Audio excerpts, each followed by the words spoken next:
El Encuentro Internacional de Fomento a la Lectura en Lenguas Indígenas, realizado en Oaxaca recientemente, permitió una reflexión importante sobre el futuro de estas formas de comunicación que han sido ignoradas y muy poco difundidas en América Latina. Por fortuna, expertos de Paraguay, Ecuador, Chile, Brasil, Perú, México y Bolivia intercambiaron experiencias enriquecedoras en el fomento a la lectura, escritura y oralidad de las lenguas originarias. Convinieron en la importancia de que para la pervivencia y difusión de la lectura en lenguas indígenas debe promoverse la oralidad de las mismas, a través de validar a los narradores de las comunidades que son poco reconocidas, así como a los escritores y cuentistas que siempre son los idóneos para apoyar estos esfuerzos gubernamentales. En Cuenta Conmigo tuvimos la oportunidad de platicar con Walter Gutiérrez, del Ministerio de Educación de Bolivia, quien participó compartiendo las experiencias de las lenguas indígenas en los medios de comunicación en su país. Además, conversamos con Edgar Omar, encargado de los procesos de creación literaria de la Secretaría de Cultura en México, quien habló de cómo abordar la promoción de estos esfuerzos de difusión de lenguas indígenas. Walter Gutiérrez Mena, líder taipí en Bolivia, representa a los 4 consejos educativos de su país. Él habló con nosotros de la experiencia de difusión y promoción de la oralidad de las lenguas indígenas a través de las radiodifusoras, las cuales vienen programando contenidos en lenguas indígenas en horarios matutinos que registran gran audiencia. Explicó que este esquema forma parte de los cambios en la Constitución de Bolivia que obliga a todos los medios de comunicación a acreditar que producen y difunden contenidos en lenguas indígenas. Esto como parte de las normativas trazadas por el gobierno de Evo Morales que buscan la interculturalidad, es decir, producir contenidos de los pueblos indígenas para todos y viceversa. Pues si no se discriminaría a los no hablantes de lenguas originarias, aquí está la conversación. Walter Gutiérrez, uno de los temas de este primer Congreso de Fomento a la Lectura en Lenguas Indígenas tiene, digamos, una constante que ya hemos escuchado en varios momentos, que tiene que ver con la oralidad. Y hay una mesa en donde tú participas que tiene que ver con los medios masivos. ¿Cómo permear o cómo llevar a cabo, digamos, una política pública para fomentar y fortalecer las lenguas indígenas? Bueno, primero que el contexto latinoamericano de los pueblos indígenas es oral. Por eso las instituciones, los medios de comunicación que trabajaron con recuperar esta tradición oral, difundirlas, etcétera, tuvieron más éxito que aquellos medios de comunicación que han entrado a medios escritos. Porque la lengua indígena no estaba escrita y la adaptaron al alfabeto latino. En muchos casos sus lectores son muy escasos, pero las radioemisoras, en el caso boliviano, por ejemplo, en la ciudad del Alto, en la ciudad de La Paz, o Cochabamba, o Santa Cruz, a las 5, 4 de la mañana hay programas en lenguas indígenas, mensajes en lenguas indígenas y full audiencia de los pueblos indígenas. ¿Por qué? Porque están hablando de su cultura, ¿no ve? Claro. Yo creo que es importante que tomemos en cuenta que cuando hablemos de fomento a la lectura no hay que entenderla como la lectura de lo escrito, sino también la lectura de lo oral. En el caso boliviano hemos puesto en el artículo 107, donde hemos colocado textualmente en un párrafo, dice, los medios de comunicación, para ser acreditados, para tener licencia o concesión de frecuencia en el espectro electromagnético, como se llama, tienen que certificar de que están produciendo programas educativos y en lenguas y culturas indígenas. Lo fija la ley. Lo fija la Constitución. Pero además si cumple como en lengua indígena, por ejemplo, no sé si conoces estos programas de Plaza Sésamo. Sí, claro. Claro, son educativos, ¿no es cierto? Pero no están en lengua indígena, no están de nuestra cultura. Entonces un medio puede decir, yo estoy pasando Plaza Sésamo, estoy cumpliendo con la ley. No, tiene que ser que produzca y difunda. Relacionado al contexto. Entonces, estos temas creo que hay que seguir discutiendo en eventos como este, por ejemplo, hacer conocer qué normativas cada país tiene. Y de repente estamos provocando que a través de Naciones Unidas pueda haber alguna declaración, así como el convenio 169 de la OIT o la Declaración de los Derechos de los Pueblos Indígenas, que de algún modo tuvo incidencia en las políticas de los estados y de los países, ¿verdad? Eso es lo que estamos buscando, pero bueno, ya hay intentos de esta situación. Walter, pero esta política, digamos, de fomento y de fijar las lenguas indígenas, ¿no es una manera también de aislar a esos pueblos de este mundo que cada vez está más globalizado? No, por eso nosotros decimos que toda normativa tiene que ser de carácter intercultural, que no sea intra, es decir, que no sea etnocéntrico, es decir, esto que es de pueblo indígena para pueblo indígena, sino esto que es de pueblo indígena para todos. Esta es una cuestión que tenemos que fijar clarito. O sea, nosotros decimos el etnocentrismo sería, digamos, una respuesta negativa, si quieres, a esas políticas integracionistas, políticas de globalización que nos han impuesto. No te olvides que hasta ahora, por ejemplo, los saberes y conocimientos de pueblos indígenas, llámese historia, lo que sea, se ha quedado bien bajito, ¿no ves? ¿Te das cuenta? Entonces, eso ha sido una política, digamos, a ver, de sumisión, de control, claro. De control, ¿no ves? La colonia hizo eso. Pero ahora sí hacemos al revés, y todo el saber y conocimiento de pueblo indígena, y nada de lo general, de lo universal, entonces estaríamos haciendo un etnocentrismo que no hace favor a nadie. Entonces los pueblos indígenas ahora, sus conocimientos, sus saberes y si quieres sus políticas en general, tienen que ser para la población en general. Nosotros hicimos un ejemplo con nuestro presidente Evo Morales, el hermano Evo Morales, es de origen aymara, es presidente no para los indígenas, es para toda todos, Bolivia. Claro. Entonces es un presidente intercultural. ¿No ve? Y las políticas que hacen no es para indígenas, sino para toda Bolivia. Y esa es la línea que vamos a ir fijando también. Digamos, ¿cuáles son las bondades de este modelo que es totalmente incluyente de lo diverso? Nosotros decimos, es boliviano el indígena, el no indígena. ¿Te das de cuenta? El boliviano que es no indígena, indígena, tiene los mismos derechos, tiene las mismas oportunidades. Por eso hablamos de un Estado descolonizador. Es decir, ¿qué significa esto? La colonización nos enseñó que había ciertas políticas que beneficiaban a ciertos sectores privilegiados.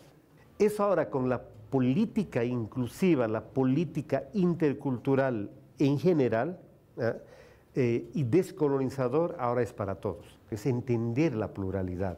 Por eso hablamos de políticas holísticas, de políticas de integración para todos.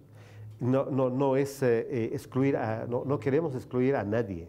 O sea, si bien está un compañero o compañera que tiene, digamos, ciertos privilegios que ha recibido a sus familias, pero ahora está en el Estado plurinacional, por tanto tiene los mismos derechos, las mismas oportunidades, igual que el indígena, el no indígena. Ahora, desmontar estas estructuras coloniales cuesta mucho. Instituciones, organizaciones, incluso alguien decía, hasta los tuétanos estamos colonizados. No, sin duda.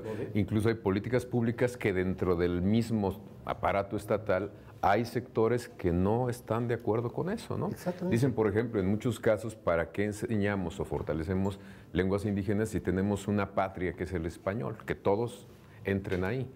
Y no es el caso. Esa es la situación. Durante la colonia, por ejemplo, había un dicho que los terratenientes, entre comillas, patrones, manejaban y decían: el indio letrado es un indio alzado, el único indio bueno es el indio muerto. ¿Te das de cuenta? Entonces, no hay que enseñarle a leer, escribir al indio, porque va a ser un indio alzado.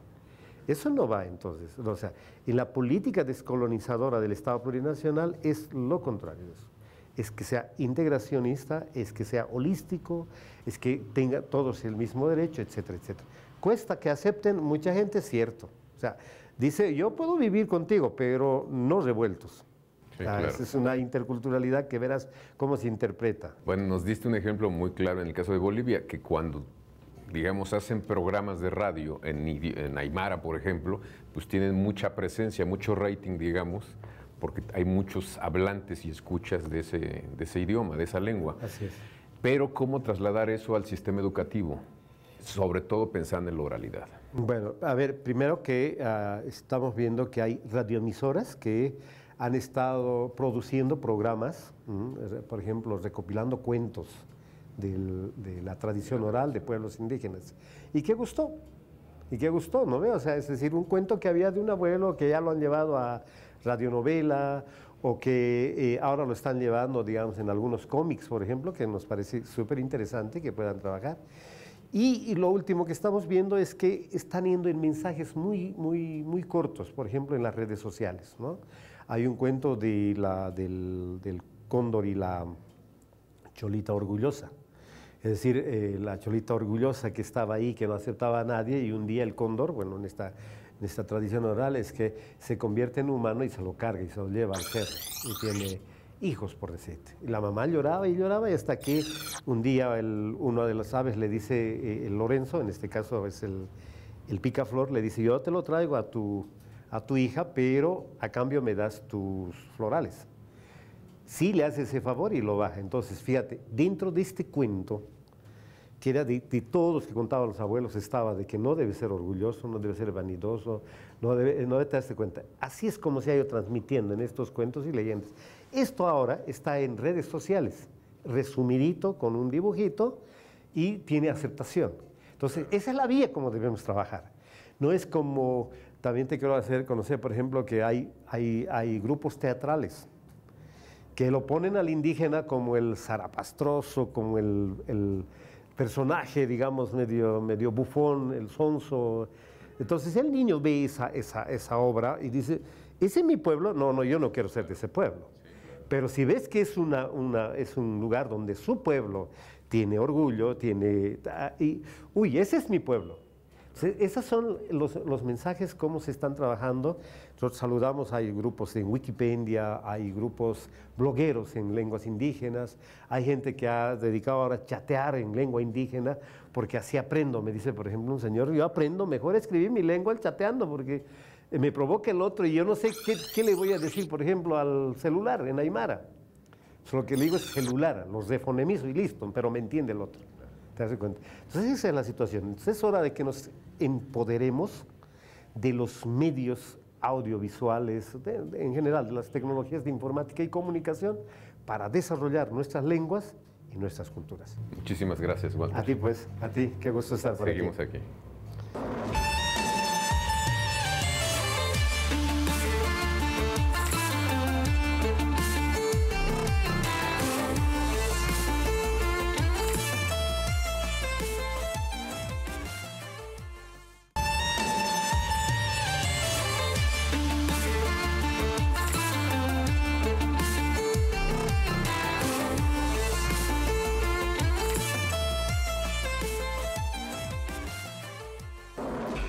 Edgar Omar Avilés es comunicólogo por la UNAM y maestro en filosofía, además de ser un cuentista mexicano muy reconocido.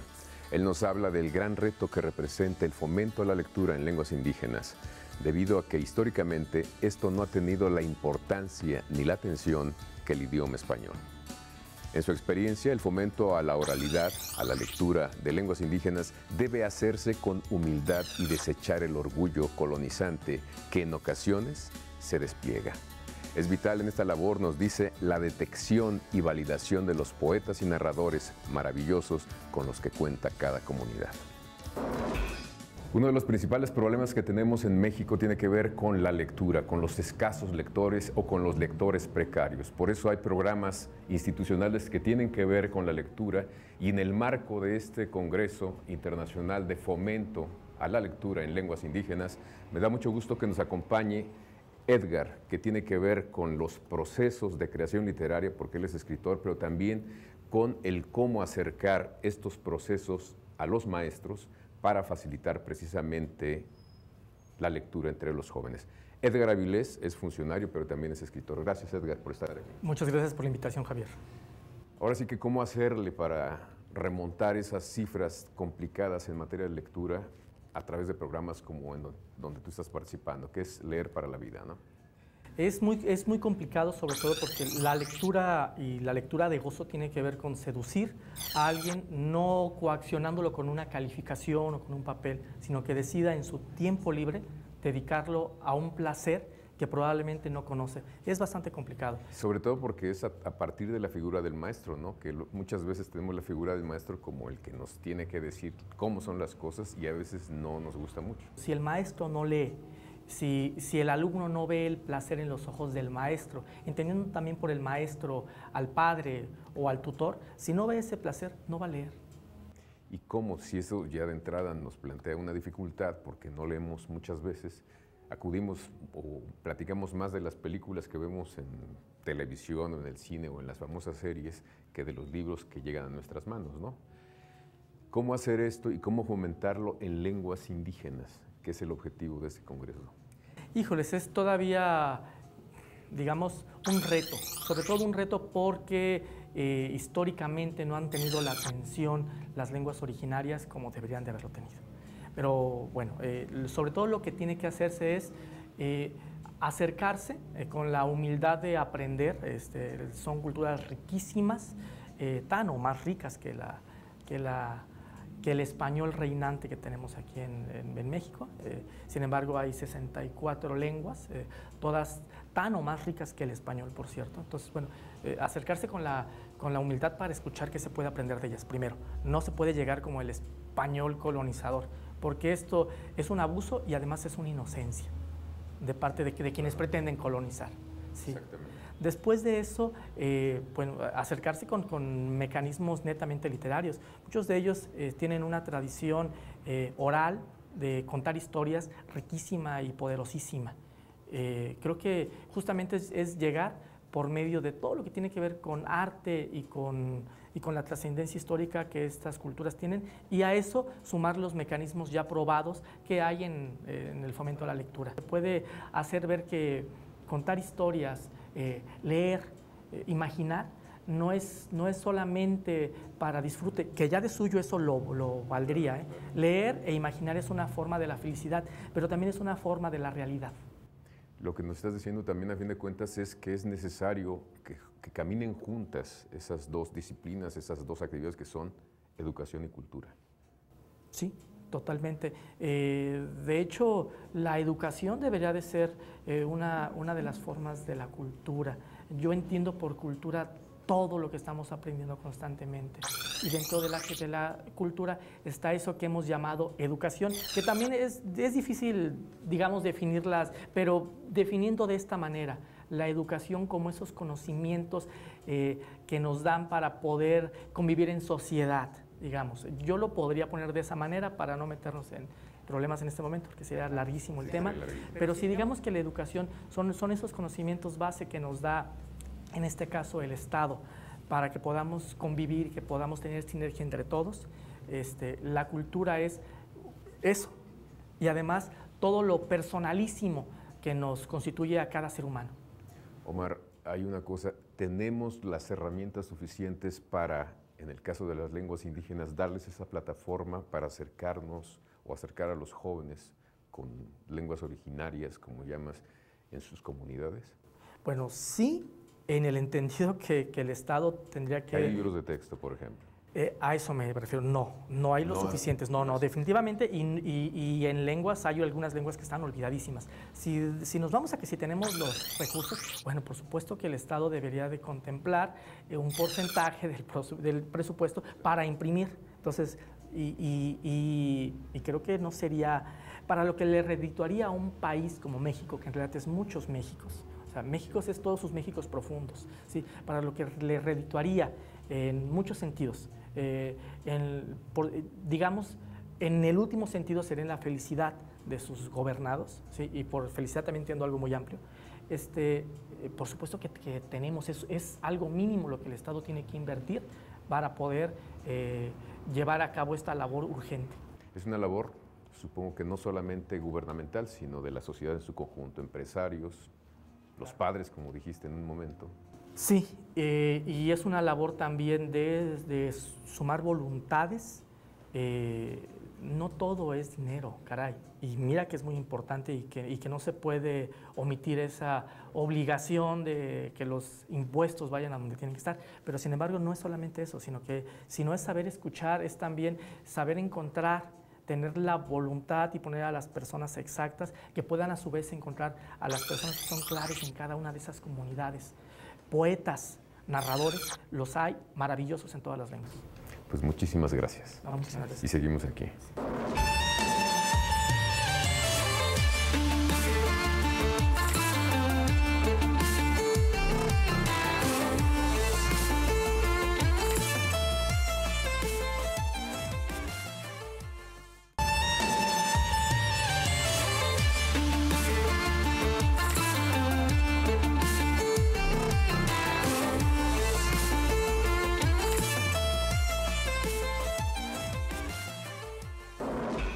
En esta ocasión, en Novedad de la Patria, contamos con la participación de Giselle Escalante, coordinadora de la licenciatura de Dirección de Empresas de Entretenimiento de la Universidad Anáhuac, quien nos habla del encuentro Contec México, una extensión de lo que se vive en la Feria Internacional del Libro de Frankfurt, en Alemania, y los temas que se abordaron entre los creativos y productores de contenidos que participaron.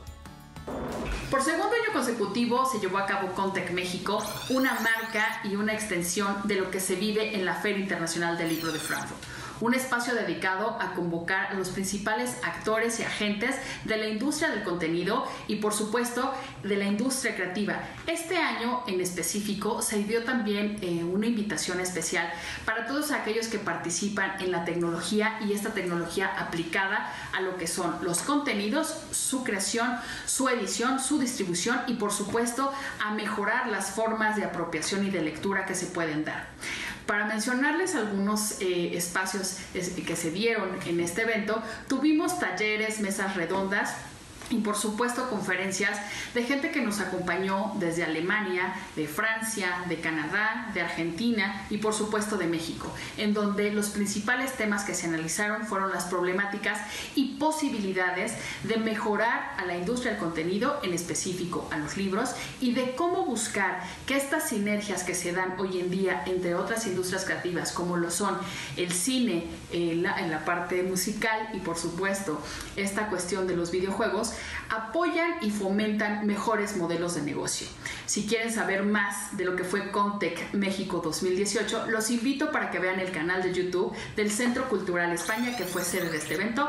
Hay que entrar a CCEMX y encontrarán más información. Espero que lo disfruten.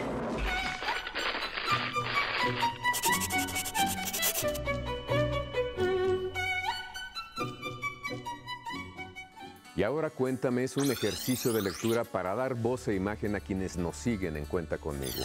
Hoy, al abordar el tema de la lectura y la oralidad de lenguas indígenas, les propongo este fragmento de Nezahualcóyotl, traducido por Miguel León Portilla. Como una pintura nos iremos borrando. Aún en estado precioso en caja de jade, pueden hallarse ocultos los príncipes. De igual modo somos mortales. Los hombres, 4 a 4, todos nos iremos en la tierra. Nadie esmeralda, nadie oro se volverá, ni será en la tierra algo que se guarda. Todos nos iremos hacia allá igualmente, nadie quedará. Hola Javier, mi nombre es Carolina. Me gusta mucho ver tu programa Cuenta Conmigo. En el último programa, cuando leíste un pequeño fragmento de Miguel Hernández, me gustó mucho porque habla sobre una relación muy bonita donde las personas cuando están juntas son muy felices y sin embargo cuando están separadas todo su entorno deja de tener sentido. Se me hace muy bonito y muy romántico. Muchas gracias por compartirnos sus comentarios para animar la mesa de la lectura. Mándenos sus videos a @jarandaluna en Twitter y en Facebook @JavierArandaluna, página oficial. Muchas gracias por compartirnos sus videos para animar la mesa de la lectura. Llegamos así al final de Cuenta Conmigo y agradecemos su atención. Lo esperamos cada semana los jueves a las 8 de la noche. Recuerden que para leer no se necesitan muchas cosas. Un libro a la mano, nuestra mente abierta y el ambiente que prefieran. Buenas noches.